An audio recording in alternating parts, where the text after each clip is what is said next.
Thank you very much, my fellow Americans. I am very proud to announce today that we have reached a deal to end the shutdown and reopen the federal government.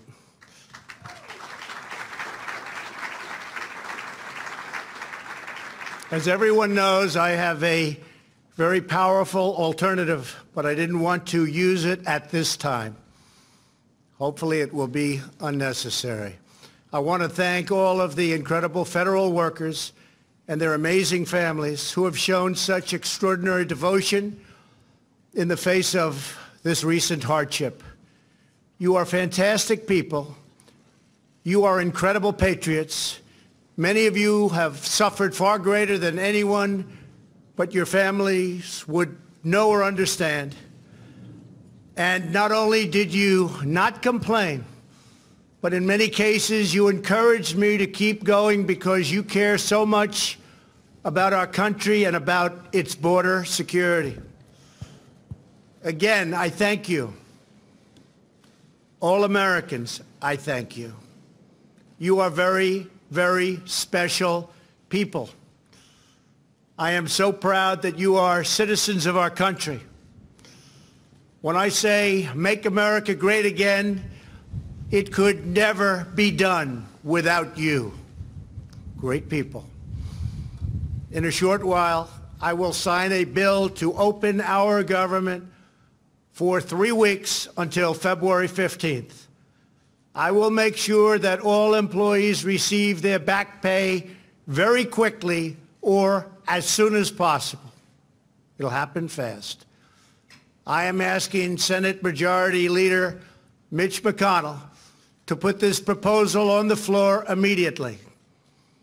After 36 days of spirited debate and dialogue, I have seen and heard from enough Democrats and Republicans that they are willing to put partisanship aside, I think, and put the security of the American people first. I do believe they're going to do that. They have said they are for complete border security, and they have finally and fully acknowledged that having barriers, fencing, or walls, or whatever you want to call it, will be an important part of the solution.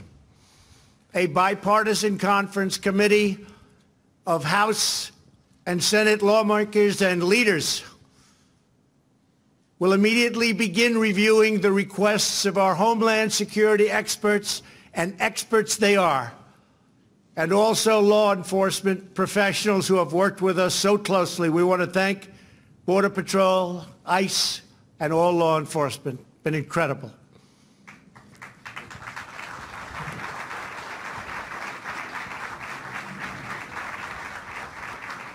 Based on operational guidance from the experts in the field, they will put together a Homeland Security package for me to shortly sign into law. Over the next 21 days, I expect that both Democrats and Republicans will operate in good faith. This is an opportunity for all parties to work together for the benefit of our whole beautiful, wonderful nation. If we make a fair deal, the American people will be proud of their government for proving that we can put country before party. We can show all Americans and people all around the world that both political parties are united when it comes to protecting our country and protecting our people. Many disagree. But I really feel that working with Democrats and Republicans, we can make a truly great and secure deal happen for everyone. Walls should not be controversial. Our country has built 654 miles of barrier over the last 15 years, and every career Border Patrol agent I have spoken with has told me that walls work. They do work. No matter where you go, they work. Israel built a wall, 99.9% successful. Won't be any different for us. They keep criminals out. They save good people from attempting a very dangerous journey from other countries, thousands of miles, because they think they have a glimmer of hope of coming through. With a wall, they don't have that hope. They keep drugs out, and they dramatically increase efficiency by allowing us to patrol far larger areas with far fewer people. It's just common sense. Walls work. That's why most of the Democrats in Congress have voted in the past for bills that include walls and physical barriers and very powerful fences. The walls we are building are not medieval walls. They are smart walls designed to meet the needs of frontline border agents and are operationally effective. These barriers are made of steel, have see-through visibility, which is very important, and are equipped with sensors, monitors, and cutting-edge technology, including state-of-the-art drones. We do not need 2,000 miles of concrete wall from sea to shiny sea. We never did. We never proposed that. We never wanted that, because we have barriers at the border where natural structures are as good as anything that we can build.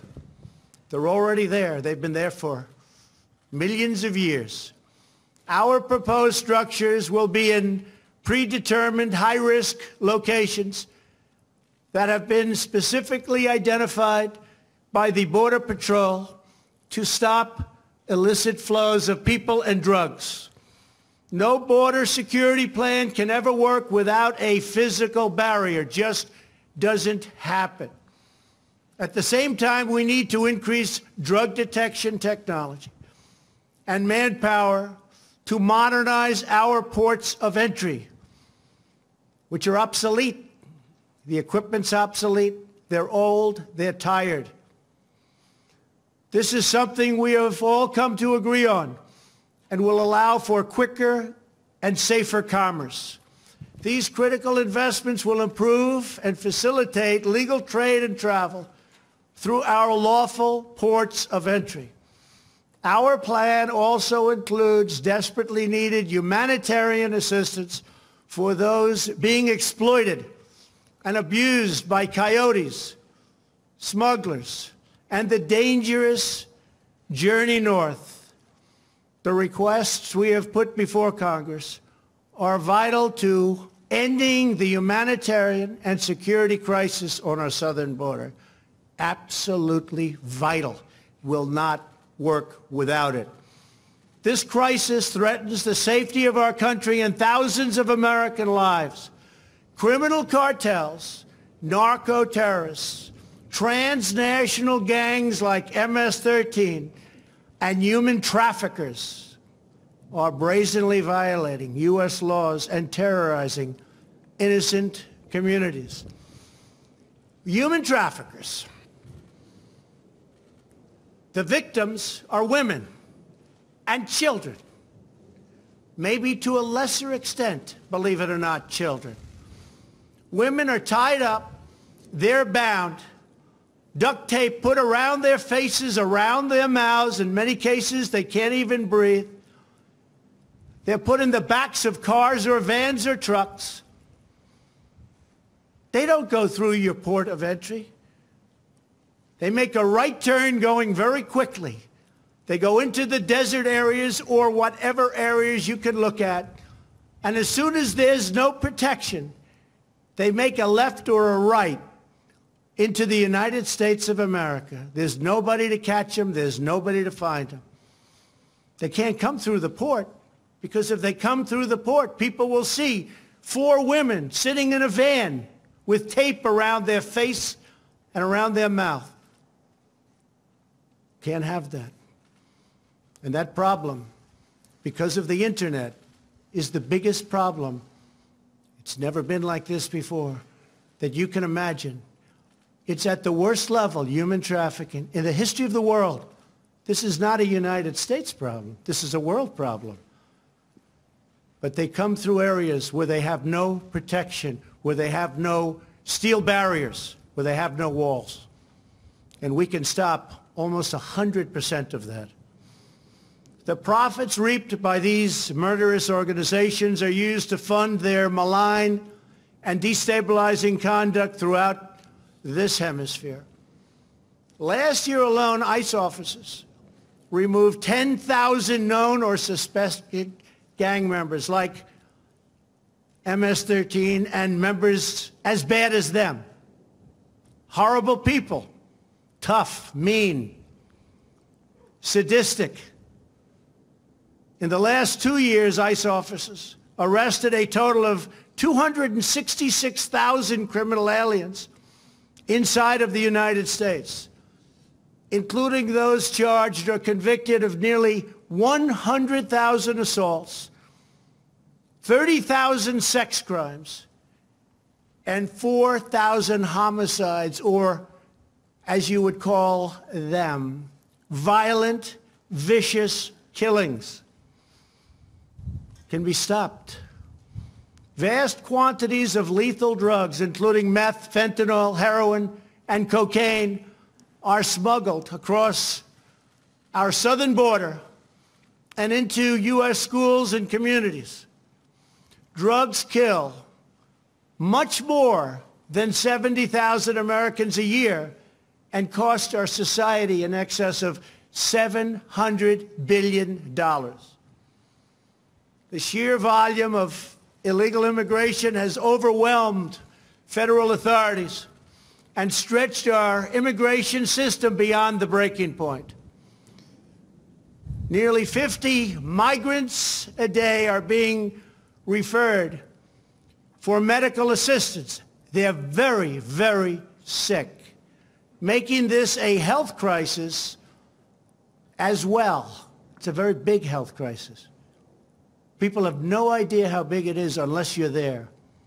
Our backlog in the immigration courts is now far greater than the 800,000 cases that you've been hearing about over the last couple of years.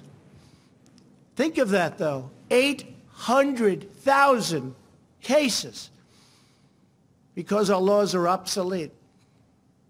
So obsolete. They're the laughing stock all over the world. Our immigration laws, all over the world, they've been there for a long time, are the laughing stock all over the world.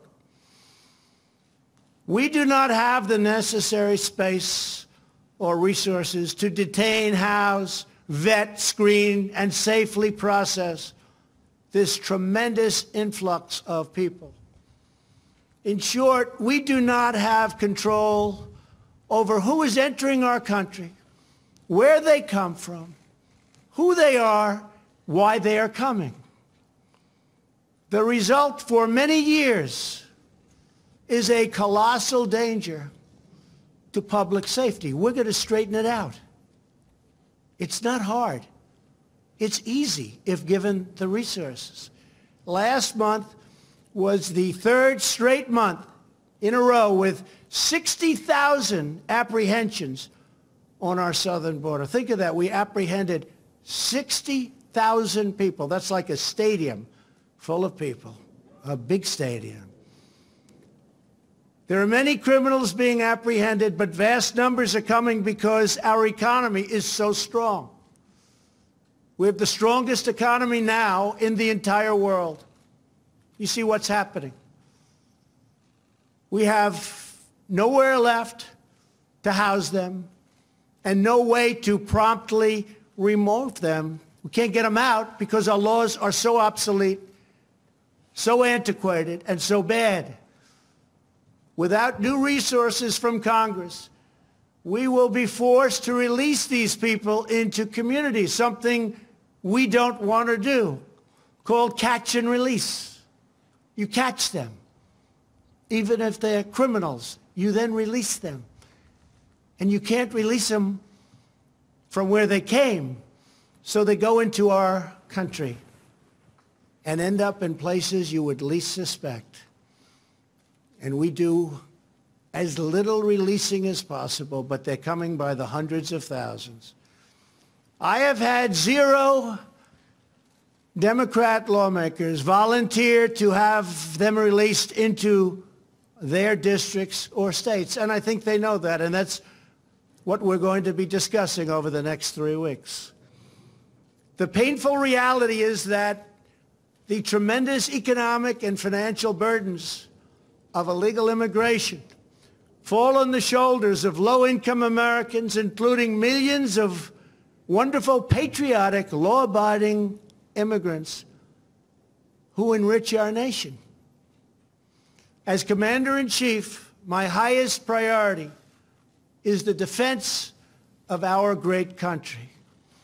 We cannot surrender operational control over the nation's borders to foreign cartels, traffickers, and smugglers. We want future Americans to come to our country legally and through a system based on merit. We need people to come to our country. We have great companies moving back into the United States.